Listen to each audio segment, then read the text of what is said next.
भाई आज ऑमलेट नहीं बनाऊंगा, आज तेल का ऑमलेट बनाऊंगा।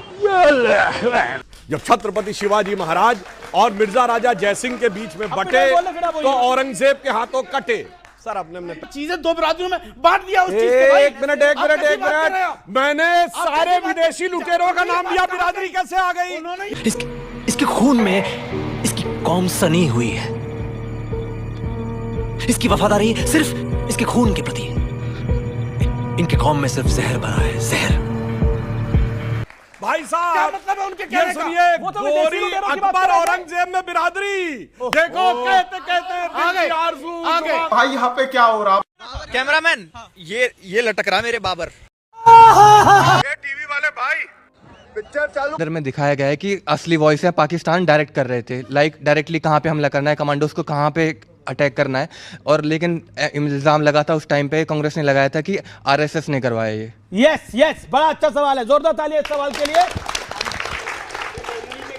एक बात, क्योंकि धुरंधर फिल्म एक आई है जो कि बहुत बड़ी सुपरहिट फिल्म है, उसकी बहुत चर्चा हो रही है, लेकिन आज मैं आपको दिखाना चाहता हूं असली धुरंधर, इस देश के एनएसए अजीत डोवाल ने काफी वर्षों पहले एक बात बोली थी, वो आज के परिप्रेक्ष्य में जरूर सुननी चाहिए व्यूअर्स, और यहां पर जो दर्शक बैठे हैं वो जरूर सुने, और फिर वो 30 सेकंड की बाइट है, सुनते हैं जरा एक बारी वीडियो कॉल। दर्द है तो केवल इसी बात का, भारत के इतिहास में अगर दर्द केवल इस बात का नहीं है कि विदेशियों ने हमारे साथ क्या किया, उनका तो हम मुकाबला कर लेते।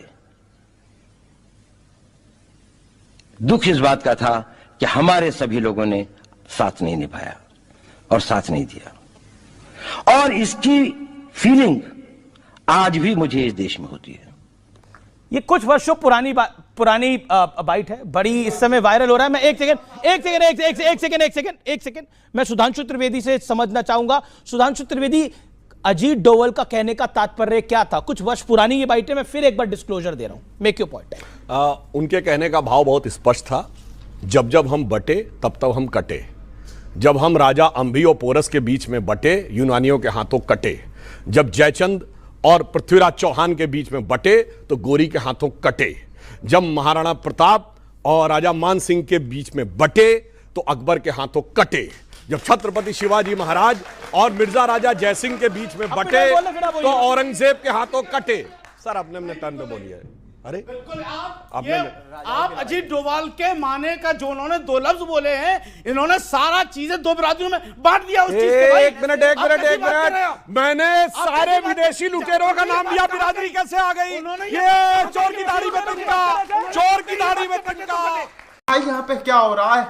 भाई यहाँ पे क्या हो रहा? भाई साहब क्या मतलब है उनके कहने का? सुनिए, वो तो गोरी अकबर औरंगजेब में बिरादरी देखो, कहते आगे आ गई। कैमरामैन ये लटक रहा मेरे बाबर। ठीक है, ये लटक रहा बाबर। भारत की बात की, आप आजाद भारत की बात यार, आजाद करना। वो कब की बात कर रहे थे? साहब ने 2 साल पहले बोली, अब आप बताइए कि नहीं, 2 साल पहले नहीं, और क्या पुरानी बात है। के बारे में बोली जो बीजेपी ठीक है, ओके सुधांशु जी 30 सेकंड ऐसे फैक्ट मत जाने दो ना भाई।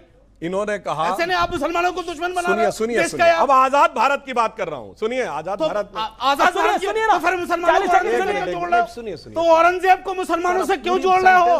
बाबर से क्यों जोड़? बाबर हमारा रिश्तेदार नहीं, आपका है सर।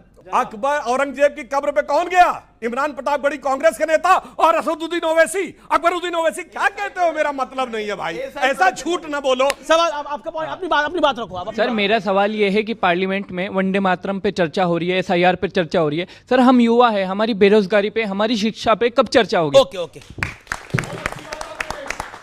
बिल्कुल कहना चाहता हूं, जब बेरोजगारी और शिक्षा की बात होती है तो ये लोग क्यों ले आते हैं बाबरी मस्जिद बीच में?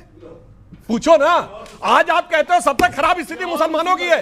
सुनो एक बात, 37 लाख एकड़ जमीन पड़ी हुई है वक्फ बोर्ड के पास। कितने स्कूल बनाए, कितने यूनिवर्सिटी बनाई, कितने कॉलेज बनवाए, कितने मेडिकल कॉलेज बनवाए?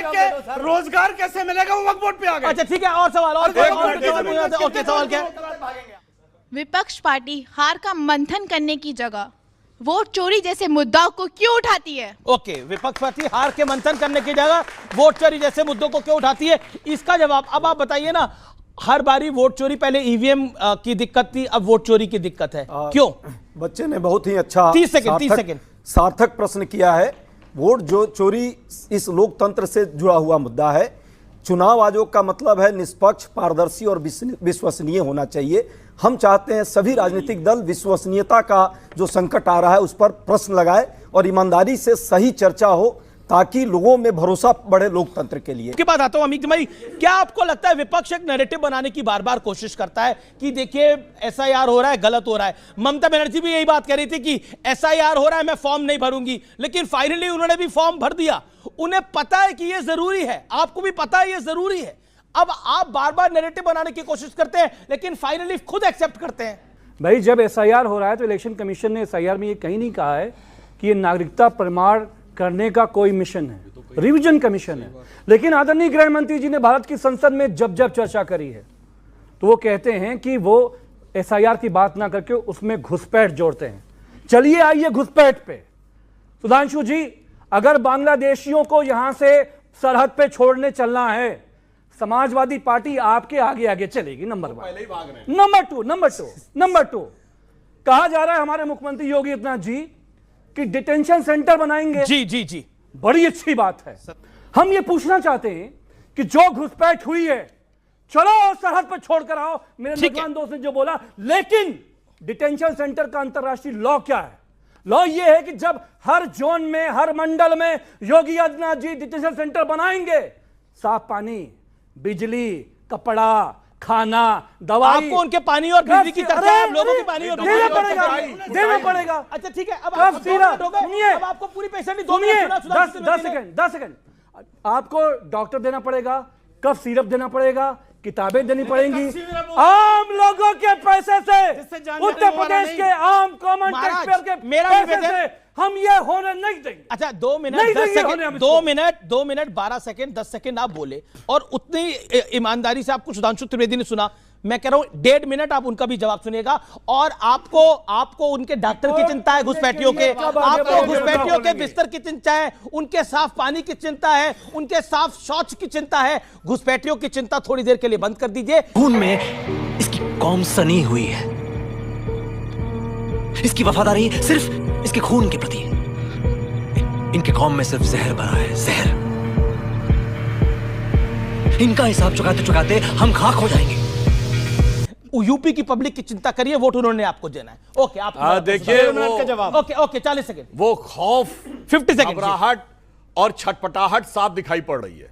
आल्हा में एक लाइन है कि का गति बरनो बग उदल की, जैकी मार सही ना जाए, और एक का मारे दुई मर जावे, तीसर खौफ खाए मर जाए।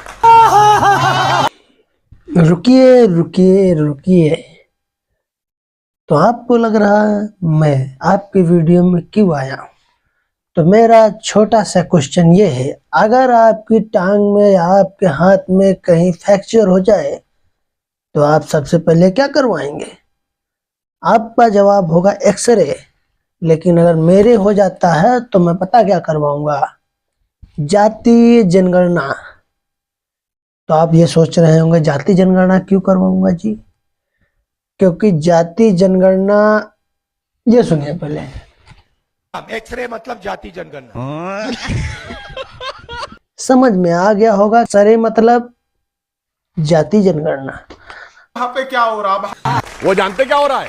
कार्रवाई कर रहा है चुनाव आयोग, पकड़े जा रहे हैं घुसपैठिए। ये तीसरा कौन है जो खौफजदा होता चला जा रहा है? इसे समझने की जरूरत है। और मैं बता रहा हूं फैक्ट पे, इन्होंने जो बात कही डिपोर्टेशन, क्या हुआ जब से हमारी सरकार आई है, सब ऐसा भाग के गायब हो गए हैं। हम बताना चाहता हूं 42 लाख लोग, सर अपने बात सुनिए। अरे वो आपको 2 मिनट 20 सेकंड 12 सेकंड सुना। 42 लाख लोगों का वोट कटा जी बिहार में। 42 लोग भी सामने आए, यही तो होते हैं छुपे हुए।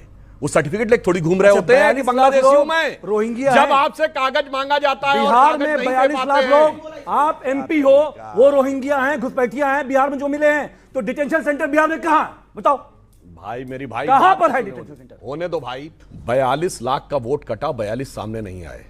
आप जानते जब पकड़ने के लिए जा रही है पुलिस, भाई साहब अपने एड्रेस पे मिल नहीं रहे हैं, बिलों में घुस घुस के भाग गए हैं। बांग्लादेश के बॉर्डर के ऊपर लाइन लगी हुई है वापस जाने की, और अपने मुंह से कबूल कर रहे हैं कि 4-4 बार हम वोट डाल चुके हैं। और जब वो बांग्लादेशी घुसपैठियों को जाते हुए देखते हैं तो इनके दिल से जानते क्या आवाज आती है?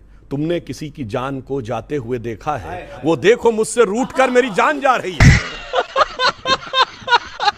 साफ समझ में आता है कि ओके क्या ओके स्थिति है। ओके स्वामी जी बात ओके ओके ओके अंसारा साहब कुछ कहना चाह रहे हैं? एक छोटा सा अरे नहीं मैं डबल माइक लेके आ रहा हूं। आपके साथ नाइंसाफी कैसे होने दे सकते हैं? आपके साथ नाइंसाफी कैसे होने दे सकते हैं? हम सॉरी वीडियो में दोबारा आने के लिए माफी चाहूंगा, लेकिन अगर आपको वीडियो में मजा आया है तो आप वीडियो को लाइक करिए और सब्सक्राइब तो जरूर ही कीजिए। तो हाँ मोदी जी बताइए, वीडियो में मजा आया? मजा नहीं आ रहा है। हम करते हैं प्रबंध, आप चिंता। आप रहने दीजिए मोदी जी, चलो पप्पू जी से पूछ ही लेते हैं। हाँ जी पप्पू जी बताइए, वीडियो में मजा आया? मजा आया। तो पप्पू जी को मजा आया है और आपको भी मजा आया होगा, तो वीडियो को लाइक करें, और ना ही भी मजा आया तब भी लाइक करके ही जाना, और बहुत ज्यादा मजा आया तो सब्सक्राइब भी करो, क्योंकि पप्पू जी भी कोई कह रहे हैं। और मैं ये जो मजा है हिंदुस्तान के हर व्यक्ति ये मजा मैं पूरे देशवासियों को देना चाहता हूँ, और आप भी लीजिए, आगे भी शेयर कर दीजिए। धन्यवाद।